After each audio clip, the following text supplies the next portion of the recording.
बिस्मिल्लाहिर्रहमानिर्रहीम। अस्सलामुअलैकुम नाज़रीन, मैं हूँ इजाज़ भट्ट और आप देख रहे हैं WT न्यूज़। नाज़रीन, कल अदालत में दो पेशियाँ आईं, एक असद उमर की और दूसरी हुई इमरान खान की। बहुत हद तक ये बात सुनने को मिल रही है कि असद उमर को इमरान खान ने कोई खातिर ख्वाह लिफ्ट नहीं करवाई, या उनकी तबीयत नहीं पूछी, या असद उमर के बारे में कहा जा रहा है उन्हें कोई मैसेज कन्वे करना चाहते थे असद उमर की सीट के पास। असद उमर ने सीट की तरफ इशारा भी किया इमरान खान को कि आप यहाँ बैठे, लेकिन इमरान खान वहाँ पे नहीं बैठे। इमरान खान रोस्टम पे गए, उनके केस की सुनवाई हुई, इमरान खान वहाँ से वापस बनी गाला चले गए। अच्छा, बाद में असद उमर ने कहा, उन्होंने कहा कि मीडिया से गैर रस्मी गुफ्तगू के दौरान उन्होंने कहा कि इमरान खान आए, उनकी तबीयत वगैरह पूछी और रोस्टम में उनकी बारी थी तो वो फ़ौरन रोस्टम पे चले गए और उन्होंने कहा कि मैं उनके पीछे खड़ा हुआ था। तो ये सूरत हाल थी कल की, जो असद उमर ने क्लेम किया। लेकिन जो मीडिया क्लेम कर रहा है वो ये कर रहा है कि इमरान खान ने असद उमर को कोई खातिर ख्वाह वक्त नहीं दिया। चले, ये तो आने वाला टाइम ही बताएगा कि क्या बीच वाली क्या बात है। लेकिन असद उमर ने रात को ARY पे काशिफ अब्बासी को इंटरव्यू कर देते हुए बहुत ज्यादा बातें की हैं। उनमें से बहुत सारी PTI के हक में थी और बहुत सारी ऐसी थी जो कि PTI की स्ट्रेटजी के खिलाफ थी। असद उमर ने क्या कहा, आइए मैं आपको सुनवाता हूं। असद उमर ने कहा, कई बार कह चुका टकराव की स्ट्रेटजी से इख्तलाफ नहीं करता। यानी टकराव की जो सियासत होती है, जो सख्त किस्म की सियासत होती है अपने हरीफ के साथ, असद उमर ने कहा मैं उससे मुखालफत नहीं करता। NRO नहीं देना चाहते ना दें, लेकिन सियासी लोगों के साथ बैठना चाहिए।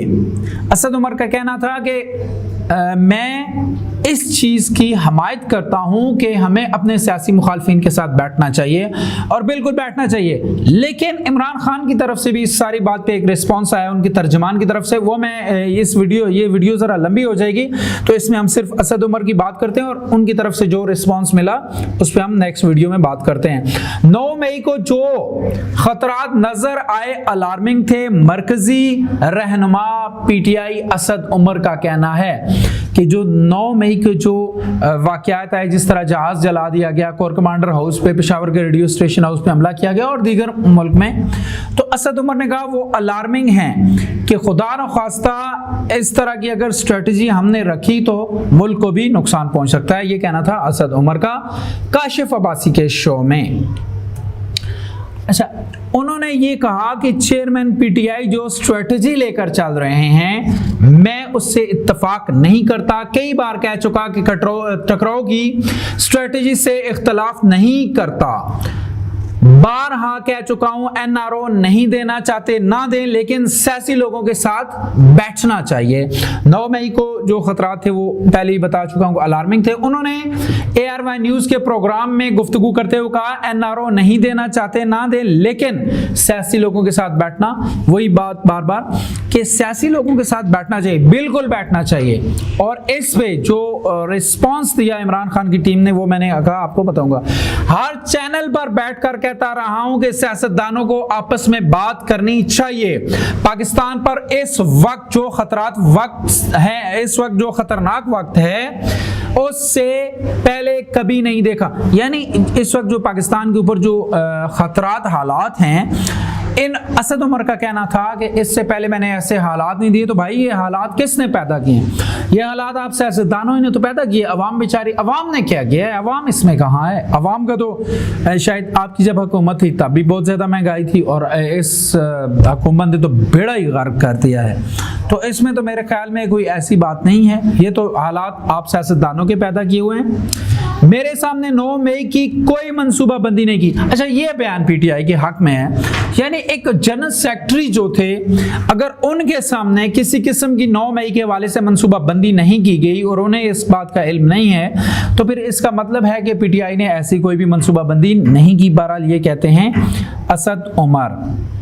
उन्होंने कहा कि मेरे सामने ऐसी कोई भी मंसूबाबंदी नहीं की। अच्छा, असद उमर ने इस तरह की गुफ्तगू की जिस तरह मतलब ऐसा कोई गुस्सा नजर आता असद उमर की बातों में।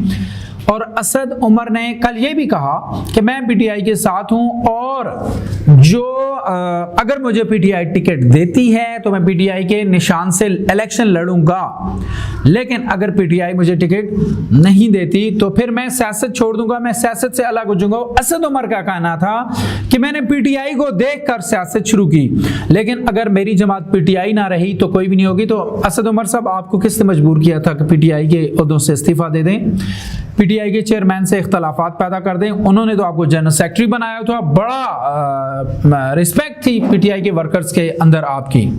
लेकिन याद रखें, पीटीआई के वर्कर्स किसी जनरल सेक्रेटरी, वाइस चेयरमैन या किसी की बात नहीं मानते, वो सिर्फ अपने चेयरमैन की बात मानते हैं। तो अगर आपको अपने चेयरमैन की स्ट्रेटजी से इख्तलाफ है तो ज़्यादा मौजू यही था कि आप सामने आकर ये बात कर लेते, उस वक्त कर लेते, 9 मई से पहले करते। 9 मई से पहले आप जनरल सेक्रेटरी के ओहदे से इस्तीफा देते तो हम कहते कि ये मुल्की सालमियत के लिए या मुल्क के हवाले से जो अच्छा है वो असद उमर कर रहे हैं, लेकिन आपने तो 9 मई के जेल जाने के बाद ये छोड़ा। वो असद उमर क्या कहते हैं? असद उमर कहते हैं मैंने चेयरमैन पीटीआई को तफसील के साथ मैसेज किया, लेकिन उन्होंने किसी किस्म का जवाब नहीं दिया। उन्होंने मुलाकात के लिए टाइम का कहा, मुलाकात का वक्त सेट करते हैं, लेकिन आज भी अदालत में उनसे मुलाकात की और कोई बात नहीं हुई। क्यों भाई? वो आपसे चेयरमैन पीटीआई आपसे क्यों कर बात करेंगे? आप उनकी स्ट्रेटजी के खिलाफ हैं, आप उनके मुताबिक चल नहीं सकते, आपने उनके ओहदों से इस्तीफा दे दिया, तो फिर वो आपसे क्यों बात करेंगे? यकीनी तौर पे वो पार्टी चेयरमैन है, वो तो उन लोगों से बात करेंगे ना जो इस मुश्किल वक्त में उनके साथ खड़े हुए हैं। तो मेरे ख्याल में चेयरमैन पीटीआई अगर उन्होंने आपको लिफ्ट नहीं दी तो ये उनका राइट बनता है कि वो आपको लिफ्ट ना दें, क्योंकि आपने उन्हें मुश्किल वक्त में छोड़ दिया है। नाज़रीन, ये जो सारी गुफ्तगू थी काशिफ अब्बासी के साथ, उसका पाकिस्तान तहरीक इंसाफ के तर्जमान की तरफ से रात गई एक पैगाम आ गया था कि उसमें उन्होंने वाज़ेह चीज़ें, बहुत ज़्यादा वाज़ेह बताई हैं जो असद उमर ने कहा, तो वो भी इंशाल्लाह नेक्स्ट वीडियो में आपको बताएंगे। अब तक के लिए इतना ही, अपना ख्याल रखिएगा, अपने इस चैनल का भी।